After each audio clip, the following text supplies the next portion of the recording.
Hi everyone, my name is Janani.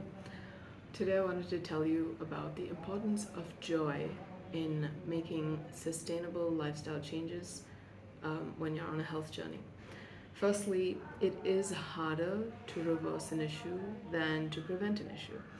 Um, so the amount of changes required when you're preventing an issue um, is a lot less in terms of intensity and also the number of changes. But if you already have a problem, it will be intense, and that's where this topic comes in for today. Because it's very difficult to make that kind of change when you are in a state of despair, which often accompanies long term illnesses. So there's just despair, there's frustration, there is tiredness, and you just feel kind of sick of all of it. And from that state, it's harder to make the changes. You may feel desperate and therefore make the change, but it's more positive to begin to make the changes from a place of joy. It's just a lot more effective and a lot more sustainable. So just think about it. If you can think of a time that you weren't feeling so good, and then you heard something really good, like you got a good piece of news, your favorite sports team won something, whatever it is, right? You feel this sense of buoyant joy, and that joy often helps you power yourself to do things that you may not have had the energy to do any other day. So it's very clear that the state of joy actually gives you energy, and that's what we're trying to use here.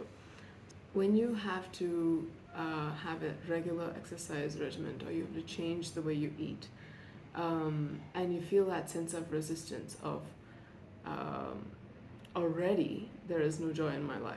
So if I can get my joy out of this cookie, why not, right? I mean, life is hard enough, so I should be able to take my joy where I can find it. So instead of taking your joy from the cookie, if you're able to find a list of things, maybe 5 or 6 things that you really like to do, which help you feel more rejuvenated, light, happy, and energized, and happy to be engaged with your life. So this doesn't include any type of visual entertainment or even reading, because they are essentially forms of escaping this reality, this life. They may have a place, sure, and it can be useful sometimes, but I think it's more valuable to have something which makes you want to be here in your life. And so finding those few things. So some people may have not done many of these things for many years. Some people may already have them intact within their life, and some people may never have had the freedom or opportunity to find these things and integrate them as part of their lives. And a more insidious concept is when some people have been told that having such joy is actually not good, and they are made to feel guilty for having such joy.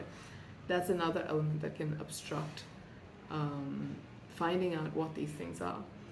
But essentially, if you're able to overcome these obstacles and get to a point where you know what are the things, what are the various activities that make you feel that sense of joy. And so I want you to think of this list as a collection of things you put in a clay pot, like a clay pot with gold, which is sitting at the end of the rainbow. That's the image that I'd like for you to have.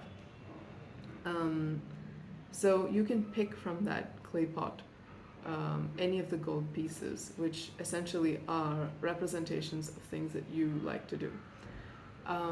When you're in that state, regularly interweaving those activities into your life, you're more likely to be able to um, move away from habits that don't serve your health, into habits that do. So, food and exercise is one aspect, meditations can be another, um, writing activities where you're sitting and reflecting and trying to build some self awareness. Any of these are sometimes hard to do. And they can be quite intense, especially if you're trying to do many of them all together. So having that, and you can actually integrate the joyous activity into the things that you like to do already. So the things that you need to do for your health anyway. So if you need to increase your exercise and you like to play some sports, go find a team. And therefore you're getting your joy and you're getting your exercise, and you don't feel like you're doing something like a chore. And you can continue that. That is sustainable. And so the other aspect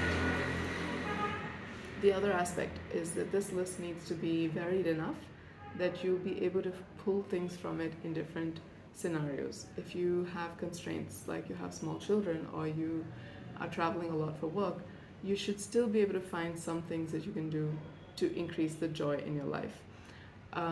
So that's why I make it as varied as you can, right?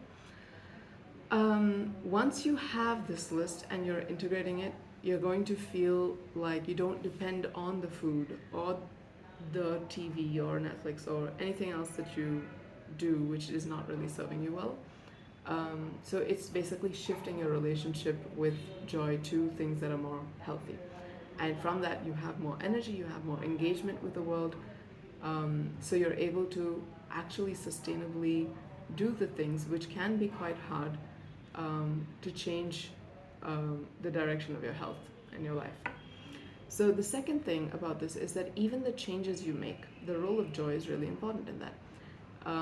When we say don't eat this, don't eat that, it actually is not necessarily the most useful way to phrase that. I think the emphasis needs to be on what you can eat and what you can eat in a way that gives you joy. And so if you cannot eat wheat, can you eat more legumes? And if you can eat those, what is your favorite recipe with those?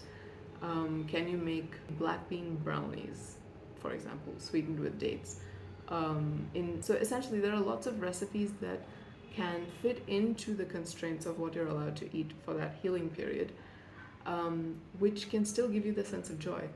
And once you get into that routine, you don't have to worry about feeling deprived, feeling left out of something else. So you're able to sustain it longer because it's giving you something.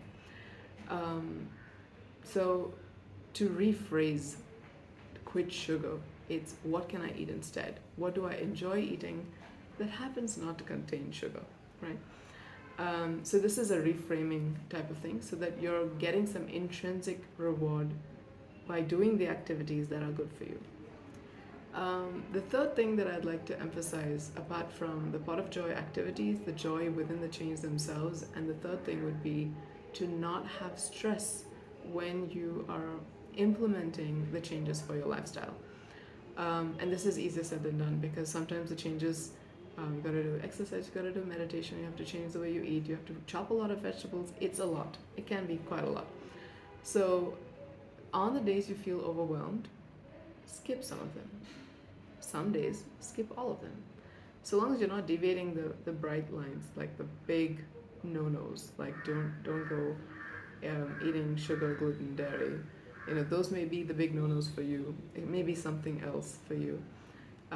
So long as those are still intact, the rest of it doesn't have to be at full momentum every single day. You can have a day where you just don't do those things. You can just chill, right? And it's more beneficial for you to relax and take the day off when you're feeling overwhelmed than to push yourself with this forceful attitude of I should, beating yourself up to drive yourself. Allow it to happen more naturally. Allow it to become easier for you. Instead of 3 hours of yoga one day and then nothing for the rest of the week, you want to get to a point where you're doing even just 20 minutes, 30 minutes every day on the mat.